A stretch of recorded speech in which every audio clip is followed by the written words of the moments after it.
देखो, जैसे सूचना का अधिकार दिया, इसका मतलब अब जनता कुछ भी पूछ सकती है। सूचना का अधिकार आने से पहले सूचना का अधिकार केवल किसके पास था? एमपी के पास था, एमएलए के पास था, एमएलसी के पास था, और किसी के पास नहीं था।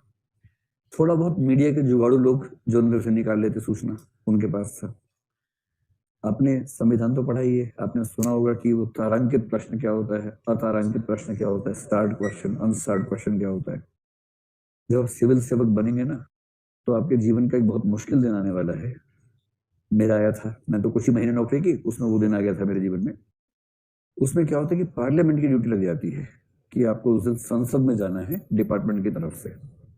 मैं होम मिनिस्ट्री में था उस समय, भारत सरकार में।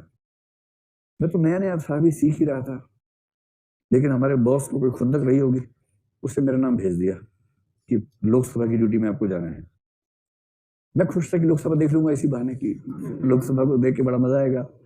जब ट्रेनिंग में दिखा देते हैं, लेकिन वो खाली होती है उस दिन, भरी हुई लोकसभा नहीं देख पाते। तो जब ड्यूटी पे जाएंगे तो भरी लोकसभा होती है उस दिन। तो होम मिनिस्टर थे लाल कृष्ण आडवाणी उस समय, लौह पुरुष, उस समय वो होम मिनिस्टर थे। मैं होम मिनिस्ट्री में नौकरी करता था, तो वो हमारे बॉस थे एक तरह से। तो उसमें मैं तो खुश था कि मजा आएगा।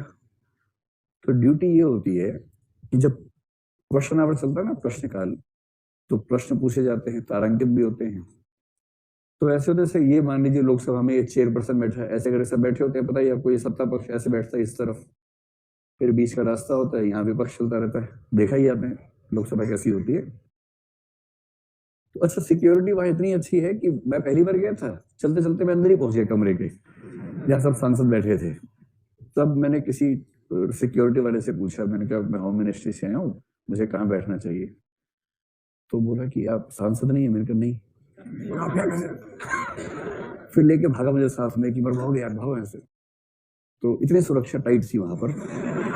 वहां वहां प्रधानमंत्री बैठे, वाजपेयी जी बैठे, लाल कृष्ण आडवाणी बैठे, सब मंत्री मंत्री बैठे वहां पर, और कोई ऐसे घुस गया अंदर वहां, मतलब मैं कोई नहीं, मैं ही घुस गया था बाई मिस्टेक। तो मैं तब से खुश हूं कि मैं दिखने में सांसद लगता हूँ। मैं ये सोच के खुश रहता हूँ कि शायद इस वजह से उन्हें कंफ्यूजन हो गया होगा। तो खुश रहने के लिए कुछ बहाने हो आदमी के पास तो क्या बुरी बात है, बहाने होने चाहिए।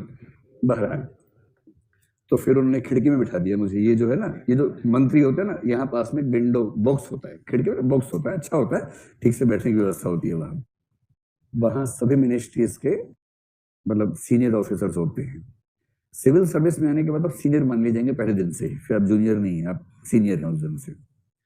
इनकी भूमिका क्या होती है कि जब प्रश्नकाल चलता है ना, जैसे होम मिनिस्ट्री का आ गया प्रश्न, तो होम मिनिस्टर यहाँ कोने में खड़े हो जाएंगे, अब प्रश्न का जवाब देंगे। अगर अनस्टार्ड है तो कोई दिक्कत ही नहीं है। स्टार्ड में क्या होता है, प्रति प्रश्न आ जाता है, क्रॉस क्वेश्चन।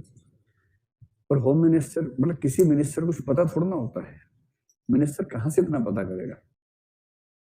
तो वो जवाब देता है, एक जवाब दिया, इतने में किसी और ने, वो लिख के लाया था घर से लंबा सा क्वेश्चन, उसने पूछ लिया कि मेरा क्रॉस क्वेश्चन ये है। फिर मंत्री क्या करता है, मंत्री बाईं ओर देखता है ऐसे, इसका मतलब है कि जो ऑफिसर आया ना, उसको जवाब देना है इसका। और जवाब देने के लिए जरूरी है कि आपने उस चीज को पूरा खंगाल रखा हो ठीक से, और वहां समय नहीं होता, क्योंकि जब होम मिनिस्टर देख रहा है तो पीएम भी ऐसा देख रहा होता है, कई मिनिस्टर ऐसा देख रहे होते हैं। तो उस एक क्षण में लगता है कि मर क्यों न जाए आदमी से। उस एक क्षण में ये भाव मेरे मन में तो आ ही गया था। प्रश्न इतना फैक्चुअल, अब कौन इतना फैक्चुअल सवाल दे, पहला अनुभव था।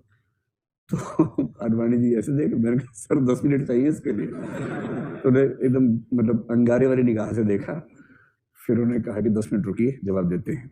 मतलब वो ठीक है, नॉर्मल प्रैक्टिस में जब फैक्चुअल सवाल होता है तो टाइम लगता ही है। फिर क्या होता है कि मैंने क्वेश्चन लिया अपने फोन के डिपार्टमेंट में, वहां कई लोग तैयार बैठे होते हैं इसी काम के लिए। पार्लियामेंट में क्वेश्चन आवर ऐसा, मतलब सबकी सांस अटकी होती है, मिनिस्ट्रीज में सबकी सांस रुकी होती है उस समय। तो मैंने फोन करके बताया कि ये क्वेश्चन है, खटाक से वहां से आंसर बनने शुरू हुए। 10 मिनट के अंदर आंसर सारे फैक्ट्स हुए। वो फैक्ट्स लेके फिर मैं खड़ा हुआ, अडवाणी जी पास में खड़े हुए, मैं बोलता गया, वो माइक पे बोलते गए। मतलब ऐसे ही होता है। मतलब मैंने कोई तीर नहीं मार दिया, वो नॉर्मल सिस्टम ऐसा है वहां पर। जब आप किसी विधानसभा में जाएंगे वहां भी ऐसा होगा, सिस्टम है। सिविल सर्वेंट होने में एक शहादत ये भी देनी होती है कि आप इस दिन संसद या विधानसभा की ड्यूटी में जाएं और मंत्री आपको घूर के देखे और 2-3 बार देख लिया तो नोट कर लेता नाम, कहता अच्छा नाम बता अपना तू, आज शाम को देखता हूँ तुझे। अब इसमें क्या है कि पब्लिक अथॉरिटीज की जो रिस्पॉन्सिबिलिटी इसमें सेक्शन 4 बताई गई है ना, वो मैं जो कह रहा था कि इससे पहले क्या था कि क्वेश्चन पूछने का राइट केवल एमपी एमएलए को था, वो कुछ भी इंफॉर्मेशन पूछ सकते थे, सरकार को देनी होती थी संसद में विधानसभा में, लेकिन आम आदमी कोई प्रश्न पूछने की स्थिति में नहीं होता था। पहली बार आम आदमी को वो राइट मिला। और ये बात कब की, उससे कुछ साल पहले एक स्टिंग ऑपरेशन हुआ था जिसमें बहुत सारे सांसद फंसे थे कि वो संसद में प्रश्न पूछने के बदले पैसा लेते थे, 40,000 50,000 रुपए एक प्रश्न पूछने का लेते थे।